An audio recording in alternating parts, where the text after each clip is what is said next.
Good day, Brian Blockley here from goldsilverindicatorcharts2.mp4.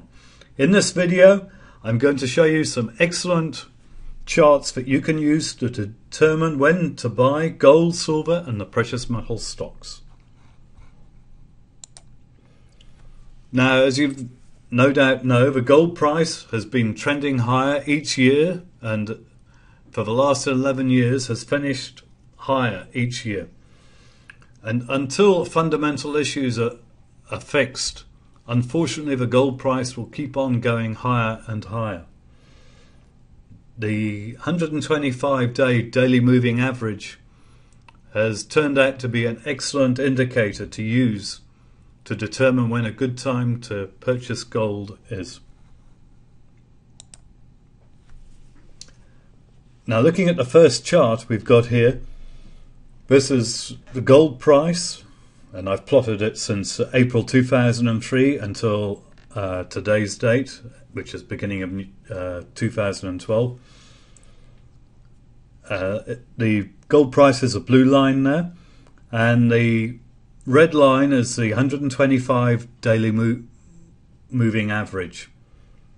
Now, any time that the gold price has been below the 125-day daily moving average, in other words below the red line, has been a good time to buy gold if you look at this chart. For instance, if you bought in October 2008, either here or even in July 2008 or April 2008, within a year you would be either positive or you'd be positive.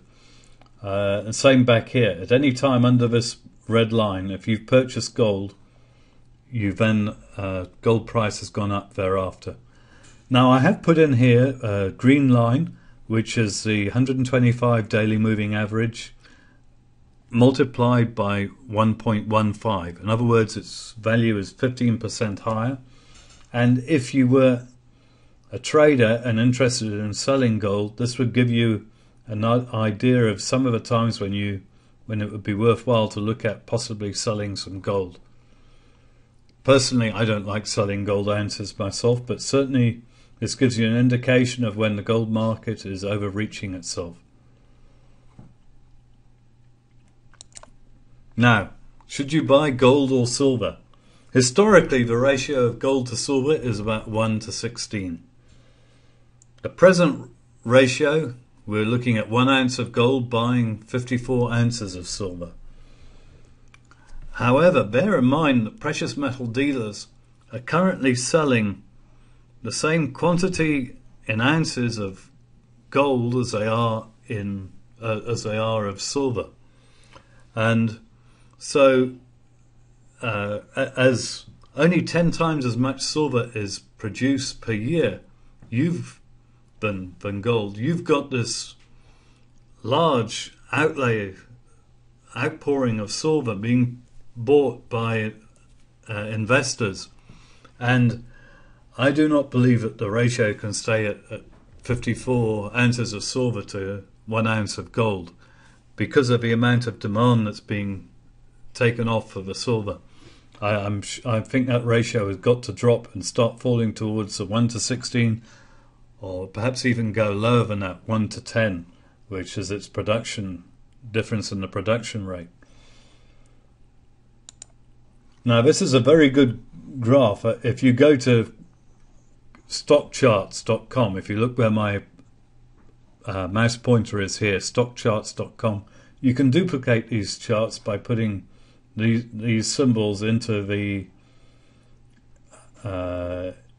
stock charts to get the same chart. And the two interesting things to look at here, three. The first one is the resistance, support and resistance line here.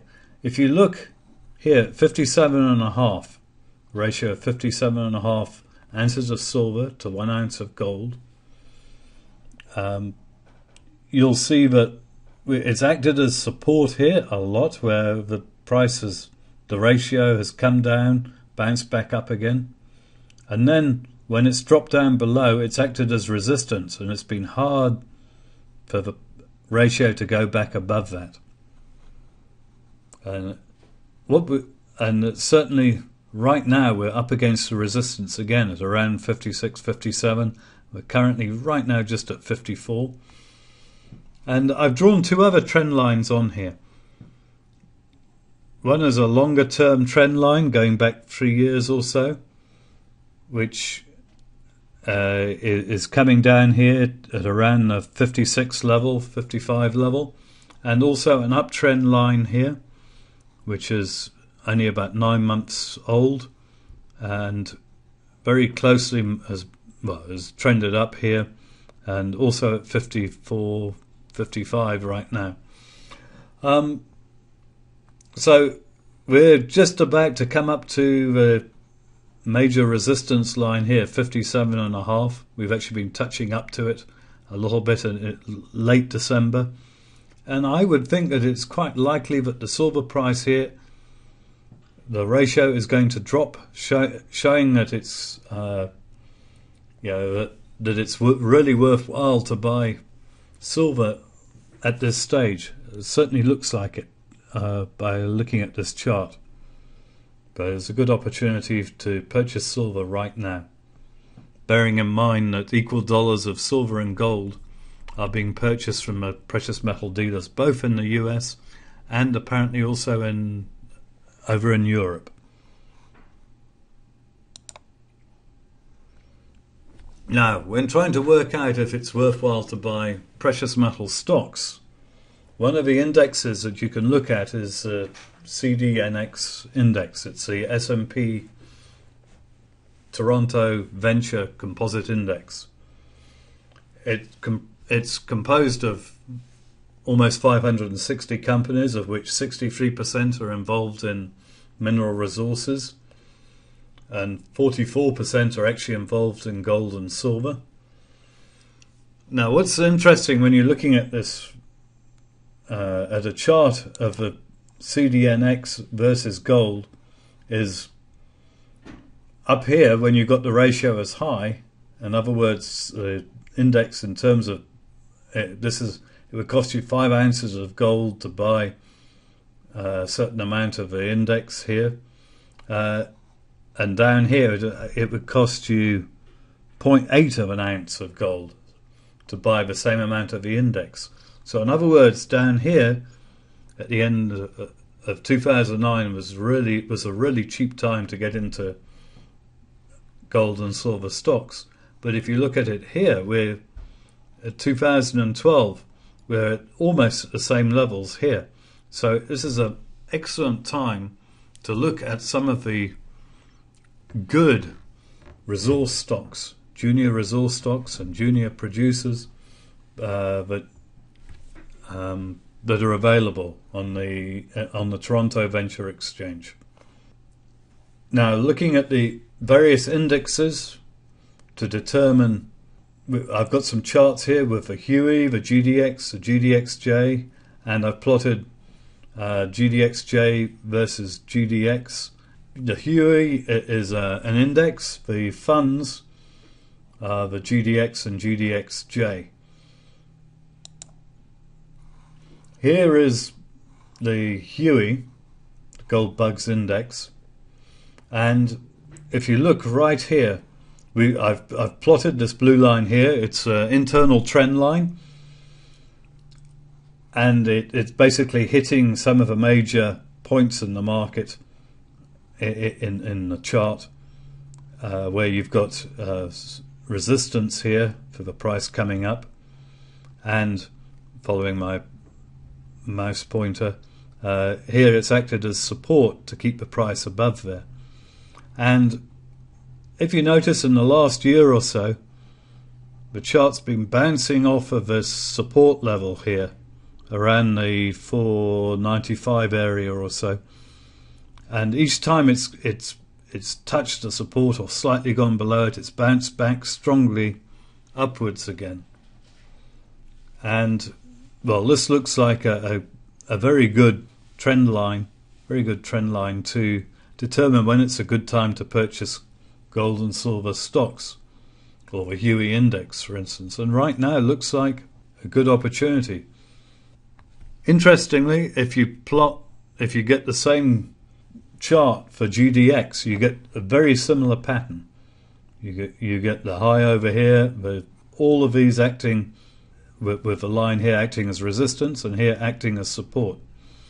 And each time it's gone slightly below this line, it's popped back up again really quickly, and that's what I believe is going to happen here in the beginning of 2012. So you can use these charts to determine a good time to buy, and it certainly looks like a good time right now. Here is a chart of GDXJ. It's only been a fund for the last 2 years, 2 months, and you can see how the fund has grown in value in the last year, and then how it's declined towards the end of 2011. But the GDXJ chart is the chart of the junior gold producers. GDX, which I showed you earlier, is a chart of the senior gold producers. So if you plotted the junior gold producers, GDXJ, against GDX, the senior gold producers, you would find that right now, when this index is down here, it's showing you, when it's down at say the 0.45, 0.48 level, it's showing you that the junior gold producers are a lot cheaper than the senior gold producers. And if you look at this chart, they spend very little time in this area, in this 0.48 area and below. So purchasing when the ratio for GDXJ to GDX is in this region, purchasing some of the junior gold producers looks like a very good opportunity.